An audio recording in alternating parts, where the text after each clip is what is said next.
Nahanap mo na ba ang mag-ina mo? Hindi ka pa ba tinatawagan ni Sabrina? Tanong sa akin ni Irvin. Negative bro. Chinek ko ng pangalan niya sa immigration noon pa. Pero walang pangalan niya sa umalis na araw na iyon. 5 taon na ako naghahanap at naghihintay sa kanila pero kahit isang clue. Wala akong makita kung saan sila pumunta. Ang tindi din ng galit sa inyo, Sabrina. Akalain mo hindi mo alam kung saan sila nagtago. O baka naman ikaw lang talagang hindi nakakaalam dahil sa'yo lang siya may galit. Natatawa naman na sabi ni Matt. Damn you, Matt. May alam ba kayo na hindi ko alam? Sabihin niyo na sa akin. Alam niyo ba kung nasaan si Sabrina at ang anak ko? Naiinis kong sabi sa dalawa kong kaibigan.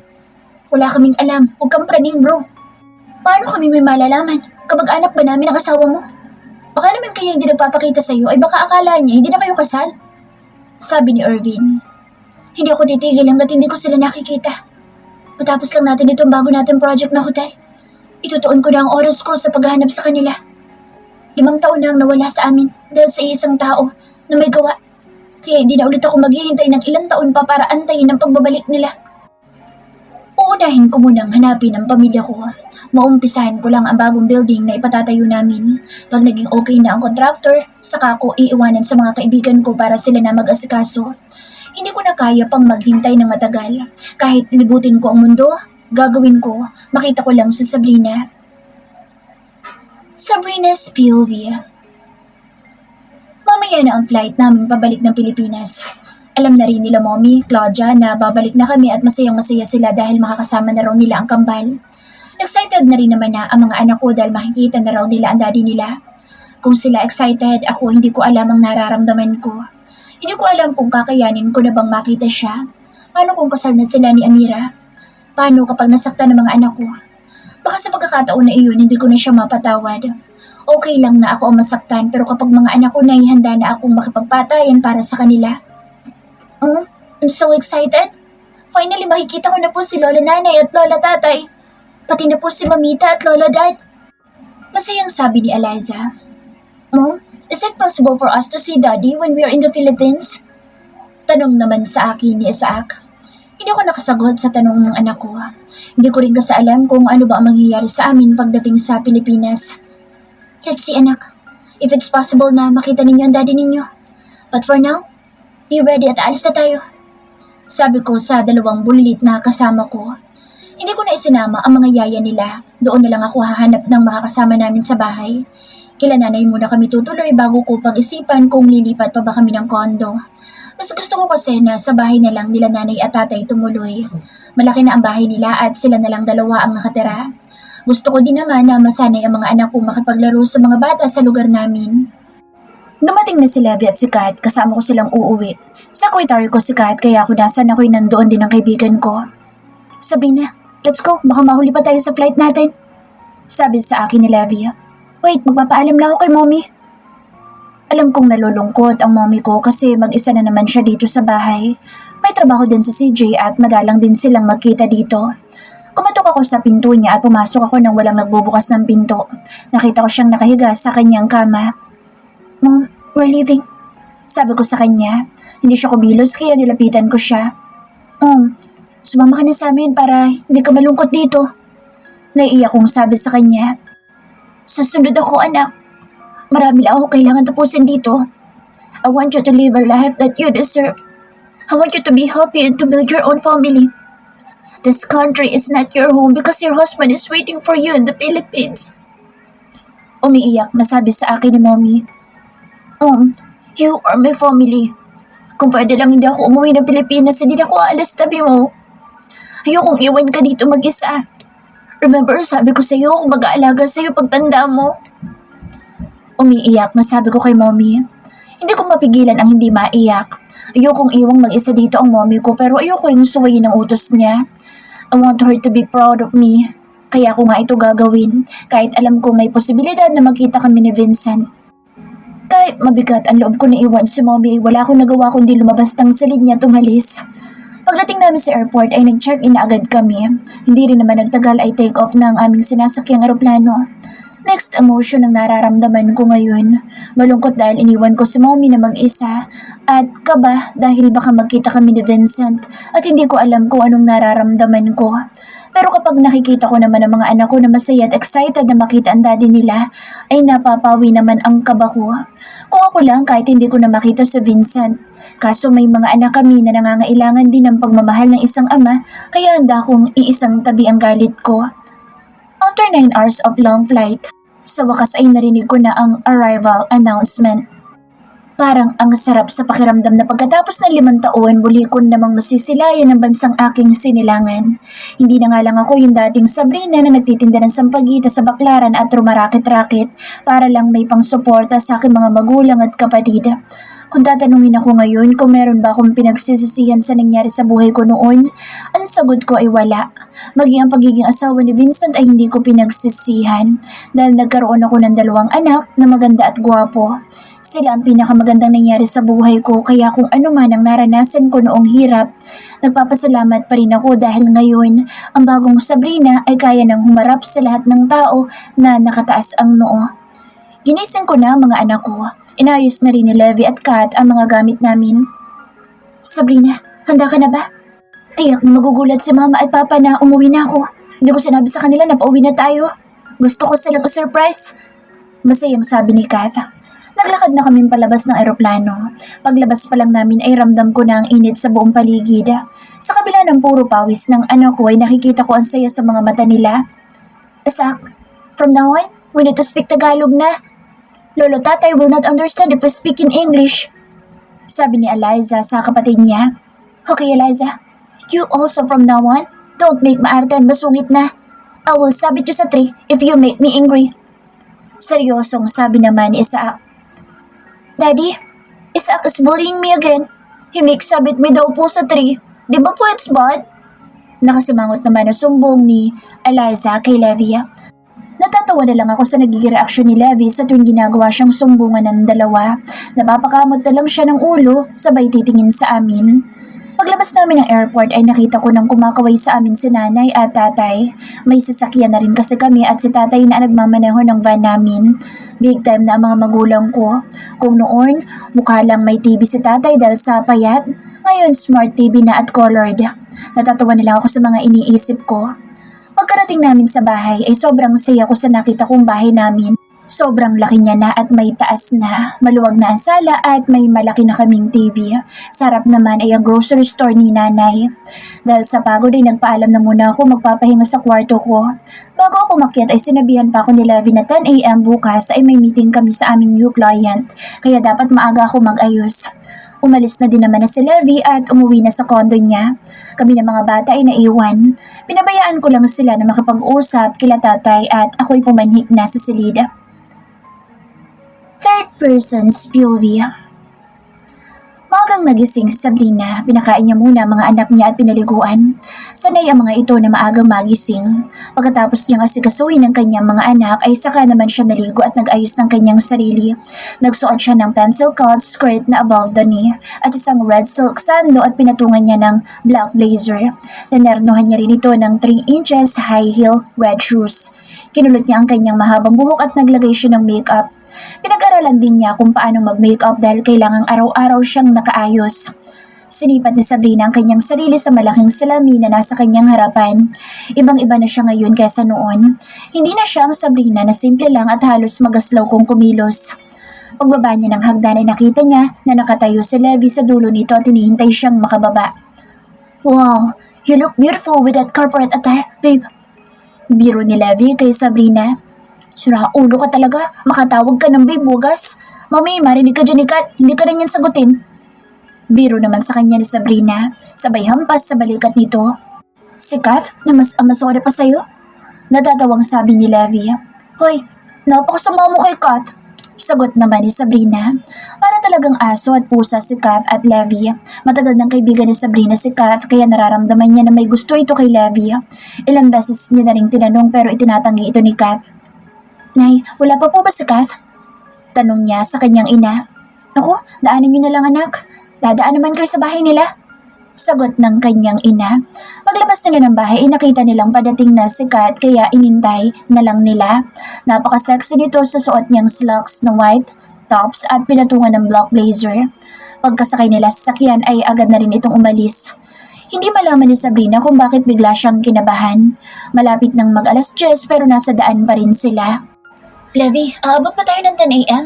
Nakakahiya sa kausap natin kung malilay tayo. Sabi ni Sabrina kay Levi. Malapit na naman na tayo, relax ka lang. Tumawag na ako sa secretary nila na baka maliit lang tayo ng konti. Hindi ko naman inakala na ganito pala ka-traffic ngayon. Sagot naman ni Levi. Hindi na mapakali si Sabrina. Ayaw niya ang nalilate siya sa usapan lalo na kapag kliyente ang kamiting niya. Levi, malapit na ba tayo? 10 minutes na tayo. Sabi na naman ni Sabrina. Yes, nandito na tayo. Sa tapat ng building, ipapark ko na lang. Sagot ni Levi. Pagkababa nila ng sakyan ay nagmamadali na silang tatlo na umakyat sa taas.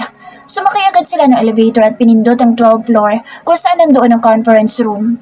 Pagdating sa taas ay pinaunan niya nang pumasok ang mga kaibigan niya at dumaan muna siya sa comfort room. Hindi alam kung bakit alagaga siya ngayong araw. Sanay na siyang umattend ng client meeting pero dito lang siya kinakabahan. Miss, nasa na powder room? Tanong niya sa babaeng nakasalubong niya. Ma'am, diretso lang po kayo sa dulo. Andun po ang powder room. Sagot sa kanya ng babae. Naglakad na siya at pagkarating niya ay gumamit muna siya ng toilet bago niya inayos ang sarili niya. Pakaramdam niya na haggard siyang masyado dahil sa traffic. Nang maramdaman niyang kalmado na siya ay saka na siya naglakad papunta sa conference room. Hindi niya alam kung saan banda kaya nang makita niya ang babaeng nasa labas ng pinto ng CEO ay tinanong niya ito. Miss, good morning. May I ask, where is the conference room? Nakangiting tanong ni Sabrina sa babaeng kaharap niya. Follow me, ma'am. Ihatid ko po kayo. Magalam naman na sabi ng babae sa kanya. Sumunod siya sa babae at sa medyo dulo ay nakita niya na ang nakalagay sa taas ng pinto na conference room. Ma'am, pasok na lang po kayo sa loob. Nakangiti pa rin na sabi ng babae sa kanya. May narinig na siyang nag-uusap sa loob. Pipihitin niya lang sana ang pinto nang marinig niya isang lalaki na nagsalita. Nasaan bang president ninyo? Ganito ba siya ka-unprofessional? Halos 30 minutes na siyang late. Inis na ang boss ng lalaki na nagsalita sa loob. Inayos na Sabrina ang sarili niya at pati ang tayo niya. Ayaw niyang ma-intimidate siya sa lalaki. Ayaw niyang isipin na makakausap niya na mahina siya. Taas noon niyang itinulak ang pinto at saka siya pumasok. Good morning everyone. Sorry, it took me a while. I just used a powdered room to freshen up. The heat here in the Philippines is really unbearable. Sabrina said. Hindi niya napansin si Vincent na nakayuko pero nagtama ang mata nila ni Irvin at Matt at mga kaibigan ni Vincent. Nanlakang mata ni Sabrina. Hindi siya makapaniwalang kaharap niya ngayon ng mga taong ayaw niya sanang makita. Good morning, Miss Haja. It's our pleasure to finally meet you. Sabi ni Irvin kay Sabrina. Narinig naman ni Vincent ang apelyidong sinabi ng kaibigan niya kaya bigla siya nagangat ng ulo. Nakita niya ang babaeng nakatayo sa pinto at nakatingin sa direksyon nila. Para siyang biglang natuklaw ng ahas. Hindi siya makapaniwala sa nakikita ng kanyang mga mata. Samantalang pinatatag naman ni Sabrina ang kanyang sarili. Inipon niya lahat ng kanyang lakas at naglakad ito palapit kay Levi. Tumayo naman ang binata at ipinaghila ng upuan si Sabrina at hindi magawang alisin ni Vincent ang tingin niya sa babaeng 5 taon niya nang hinihintay. Good morning, Mr. Gomez. May we start the meeting? Buong kumpiyansang sabi ni Sabrina. No. Yes. No. Nalilito naman na sagot ni Vincent. Bro, ano ba talagang gusto mo sabihin?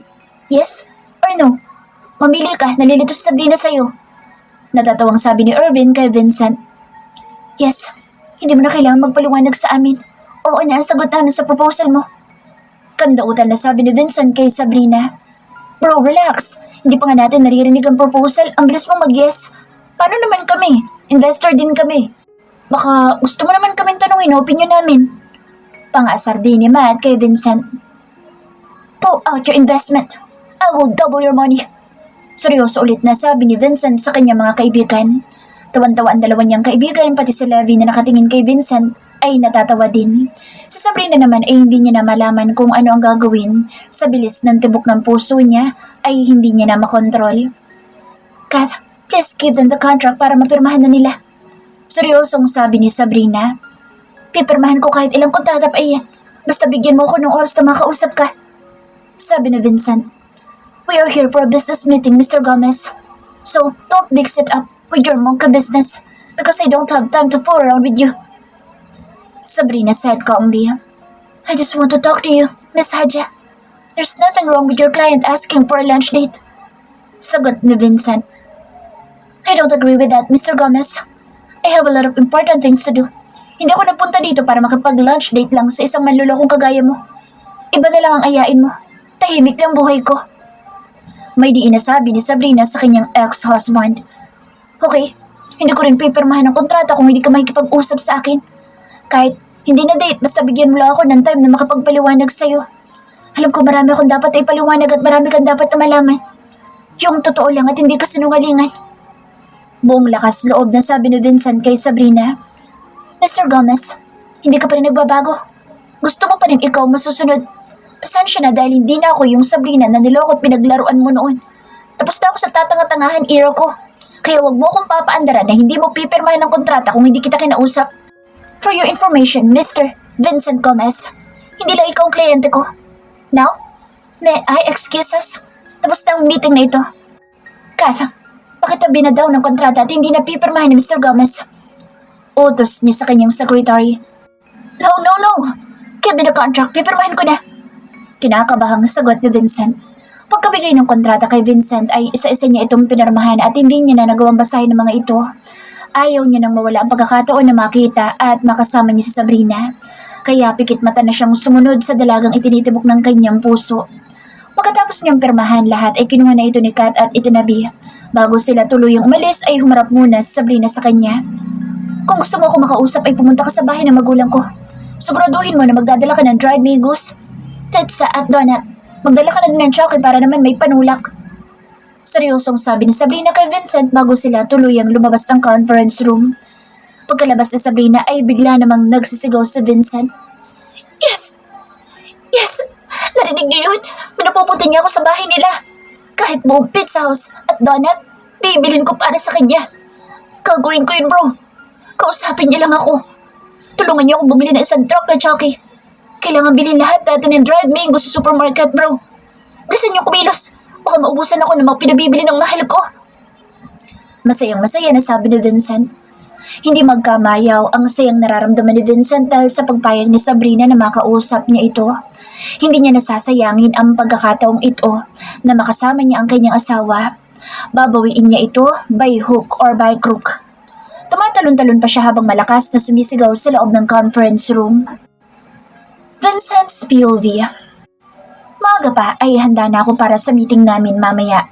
Darating ngayon sa opisina ni Irvin ang contractor na napili ng aming kumpanya na gagawa ng bagong hotel na itatayo namin. Sila Mommy at Daddy ang nakapag-usap sa isang kilalang construction firm na nasa base sa Dubai. Kilalang kilala daw ang kumpanya nila bilang isa sa leading company pagdating sa construction. Hindi ko alam bakit kakaiba ang nararamdaman ko ngayon. Kinakabahan at masaya ko. Nagagawa ko pang kumanta-kanta ngayon na hindi ko naman dating ginagawa. Pagkatapos kong maligo ay pumunta ako sa aking closet at pinili ko ang pinakabagong suits na binili ko. Isang dark blue suits ang kinuha ko, saka ko ito tinernuhan ng isang kulay puting long sleeves. Alas 9 pa lang ay umalis na ako ng aking penthouse para pumunta sa opisina ni Irvin. Habang lulan ako ng aking sasakyan ay hindi maalis ang ngiti sa aking labi. Nakarating ako sa opisina ni Irvin at dinatnan ko na doon si Matt. Aba, gwapong-gwapo ah. Anong meron? Mukhang masayang-masayang kaibigan namin. Meron ba kami dapat na malaman? Pangaasar sa akin ni Matt. Bro, bagong tas ang kaibigan natin. Susog naman ni Irvin, sabay ang lakas ng tawa nilang dalawa. Mga siraulo kayo. Ako na naman nakita ninyo. Bawal na ba ako maging masaya? Nung malungkot ako, pinipilit niyo akong pasayahin. Ngayon naman na nakakaramdam ako ng saya, tanong kayo ng tanong kung anong meron. Saan ba ako lulugar sa inyong dalawa? Sabi ko sa mga kaibigan ko. Nakarinig kami ng katok sa pinto at sumungaw ang secretary ni Irvin. Sir, Mr. Serrano informed me that they may be a little late because of the traffic. They did not anticipate. Sabi sa amin ng secretary ni Irvin. Bandang alas 10 ay pumunta na kami ng conference room. Doon na lang namin hihintayin ang ka-meeting namin. Maya-maya naman ay may dumating. Dumating na si Mr. Serrano at ang secretary daw ng president. Pasimple ko silang tinitigan. Parang pamilyar ang mukha nila sa akin pero hindi ko lang matukoy kung saan ko sila nakita. Kahit anong isip ko ay hindi ko talaga maalala. Mr. Serrano, bakit wala pa yung president? She's 30 minutes late. Naiinis ko nang sabi. I'm sorry, Mr. Gomez. Nasa powder room lang si Miss Julia. Baka papunta na rin siya dito. Sabi ng lalaking hindi ko alam kung ano ba siya sa kumpanya. Habang ako inip na, nakita ko ang dalawang kong kaibigan na parang baliwala lang sa kanila na halos kalahating oras na kami naghihintay dito sa conference room. Inabala ko na lang ang sarili ko sa pagpindot ng aking cellphone at pagsagot sa chat ni Mommy sa akin. Narinig kong bumukas ang pinto pero hindi ako nag-abalang tingnan ang dumating. Pinaghintay niya nga kami na ilang minuto, mag-antay din siya napansin ko. Sabi ko sa sarili ko, "Good morning everyone. Sorry, it took me a while. I just used a powder ring to freshen up. The heat here in the Philippines is really unbearable." Bigla ako napatigil sa ginagawa ko. Isang pamilyar na tinig ang aking narinig. Marahan kong itinaas ang aking ulo at nanlaki ang mata ko nang makita ko ang isang babae na nakatayo sa bukas na pinto ng conference room. Nagtama ang aming paningin at para akong binuhusan ng malamig na yelo dahil hindi ko maikilos ang aking katawan. Hindi ako makapagsalita hanggang nakita ko na siyang papalapit sa amin. "Mr. Gomez, can we start the meeting now?" Narinig kong sabi niya. Sa unang pagkakataon ay nagkanda utal-utal ako sa pagsasalita. Ibang-ibang Sabrina na ang nasa aking harapan ngayon. Ang laki ng pinagbago niya. Mula sa simpleng babae, ngayon ay para na siyang mananakmal kapag nagkamali ka. Sinubukan ko siyang takutin na hindi pipirmahan ng kontrata kapag hindi siya nakipag-usap sa akin pero hindi ko siya nasindak. Imbes, siya ang matakot, ako ang biglang natakot nang ipaligpit niya ang kontrata at aalis na. Sa takot kong baka hindi ko na ulit siya makita ay kinuha ko ulit ang kontrata at pinirmahan. Kung hindi ko siya ngayon makakausap, marami pa naman panahon dahil makakasama o magkakasama kami sa isang project. Nakita kong tumayo na siya at inayos ang gamit niya. Hindi ko na pinigilan dahil baka bigwasan niya ako. Mahirap na. Tinitigan ko na lang siyang paalis. Nakita ko siyang huminto at humarap sa akin. Nanlaki ang mata ko at hindi ako nakasagot sa mga sinabi niya. Nang mahimas-himasan ako ay nakalabas na sila ng conference room. "Matt, Irvin, narinig niyo yun?" Malakas na sigaw ko. "Pinapupunta niya ako sa bahay nila. Tumayo na kayo dyan. Samahan niyo akong bumili ng mga pinabibili ng mahal ko." Excited kong sabi sa mga kaibigan ko.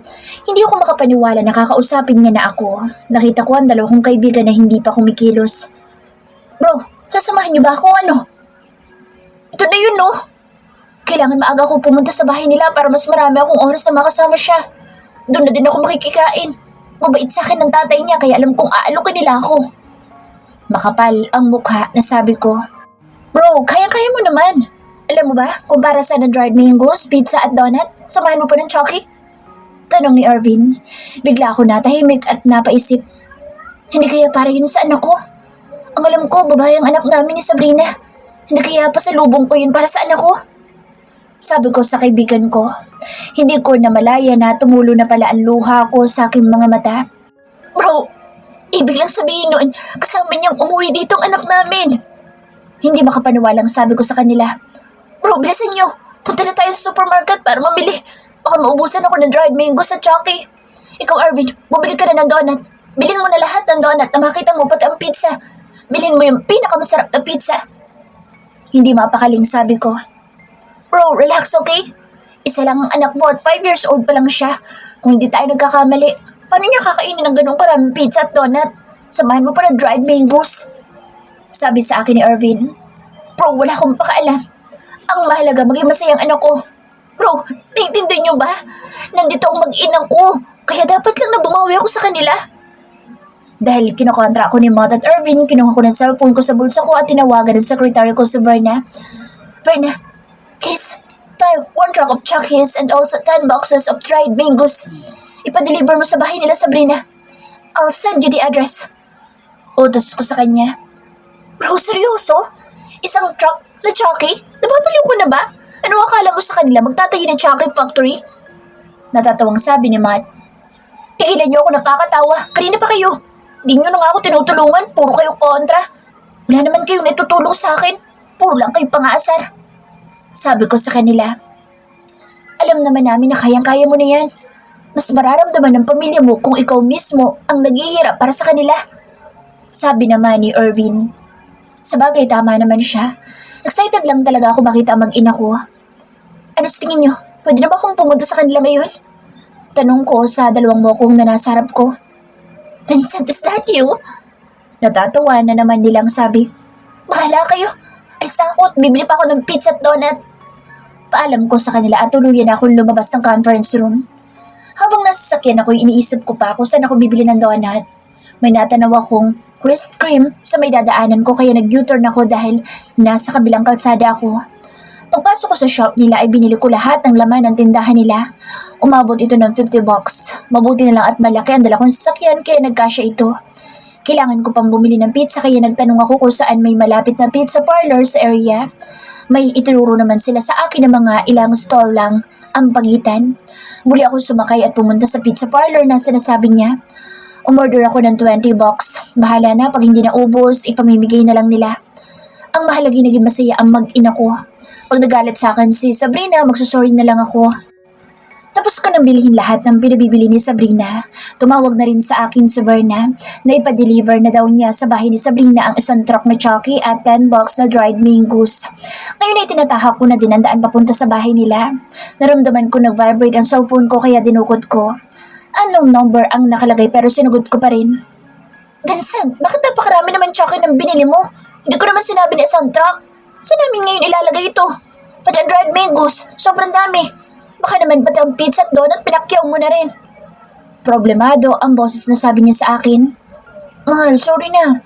Hindi ko alam na marami pala. Gusto ko lang kasing mapasaya kayo ng anak natin. Kung hindi mauubos, ipamigay na lang natin. Parang Thanksgiving na din dahil bumalik na kayo. Sabi ko sa kanya. Isang buntong hininga lang ang narinig ko sa kanya. Malayo ka pa ba? Bilisan mo't lumalamig ng pagkain mo. Sabi niya sa seryosong boses. Para ako naging bata na biglang kinilig dahil sa sinabi niya. Hindi ako makapaniwala na hinihintay niya ako. Malapit na po, mahal. Kakainin ko yan kahit malamig basta ikaw naghain. Sabi ko sa kanya. Binilisan ko na ang pagpapatakbo ng aking sasakyan para mabilis ako makarating sa bahay nila. Mukhang hindi na siya galit sa akin kaya excited na ako makita sila. Hindi nagtagal ay nasa tapat na ako ng gate nila. Bumaba ako at nag-doorbell. Lumabas naman si tatay at pinagbuksan ako ng gate. Pinasok ko ang sasakyan at pagbaba ko, binuksan ko ang likod ng van ko at laking gulat ni tatay nang makita niyang maraming donut akong binili. Anak, mukhang binili mo na yata lahat ng paninda nila. Ibang klase ka ding matuwa, pinapakyaw mong paninda. Sige na, pumasok ka na doon at kami na bahala dito sa mga pinabili mo. Utos sa akin ni tatay.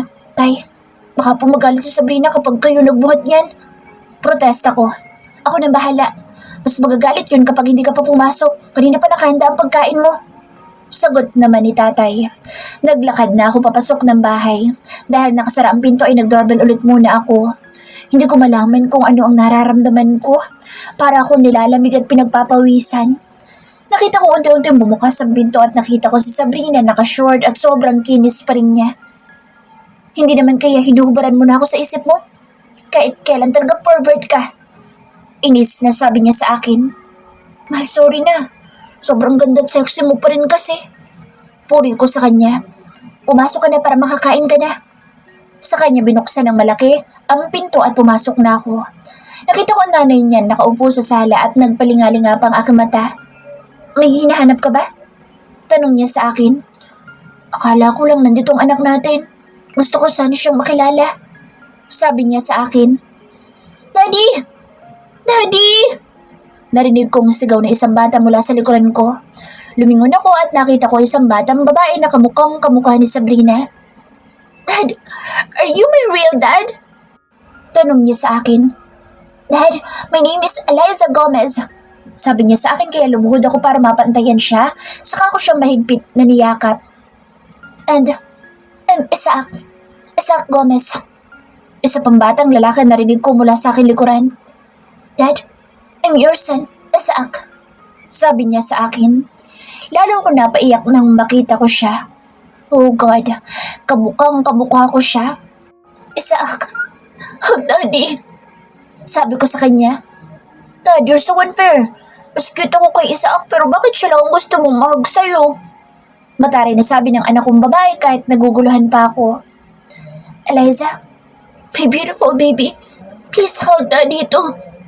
Sabi ko sa kanya at mabilis naman siya lumapit sa akin at sabay nila akong dalawa na niyakap. Napaangat ang ulo ko nang nakikita kong umiiyak dun sa Sabrina habang nakatingin sa amin.